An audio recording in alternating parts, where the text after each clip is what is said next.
मेवाड़ के शासक महाराणा राज सिंह ने यह क्यों कहा था कि औरंगजेब के हाथ इस मूर्ति तक पहुंचने से पहले हमारे 1,00,000 सरों को उतारना पड़ेगा? दरअसल बात क्या है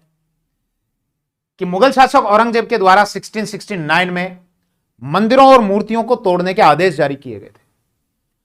और अलग अलग स्थानों पर बहुत बड़े स्तर पर मूर्तियों को तोड़ा गया था, जिसको आप औरंगजेब के शासनकाल की जो किताब है मासीर आलमगीरी, उसमें भी आप पढ़ सकते हैं।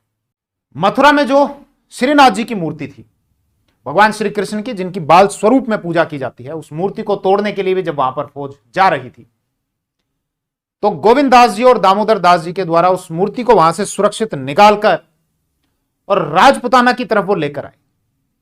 सबसे पहले इस उम्मीद में कि शायद मारवाड़ की तरफ कोई सहायता मिल सकती है।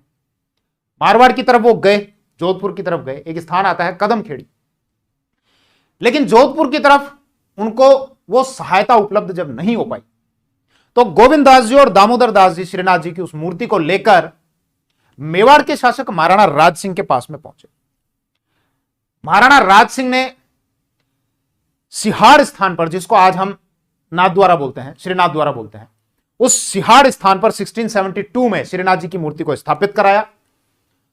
और यह कहा गोविंद दास जी और दामोदर दास जी से कि आप निश्चिंत रहें,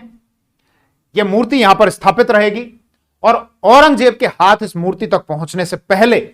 हमारे 1,00,000 सरों को उतारना पड़ेगा, यानी उसके बाद ही औरंगजेब यहां तक पहुंच पाएगा। आप एक और विशेषता देखते हैं श्रीनाथ जी में, जो उनका मंदिर बना हुआ है,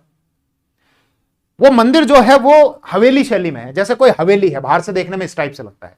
नाथ संप्रदाय के इन मंदिरों को हवेली नुमा इसलिए बनाया जाता था कि जब यदि बाहर से कोई मुगलिया फौज गुजरे तो बाहर से देखने में यह मंदिर प्रतीत नहीं हो, यह ऐसा लगे जैसे कोई हवेली है। इसीलिए नाथ संप्रदाय से रिलेटेड जितने भी आप मंदिर देखते हैं वो देखने में इस प्रकार से मंदिर जैसे नहीं लगते, वो देखने में हवेली नुमा लगते हैं। और श्रीनाथ जी की जो पूजा होती है वो उनके बाल स्वरूप में की जाती है।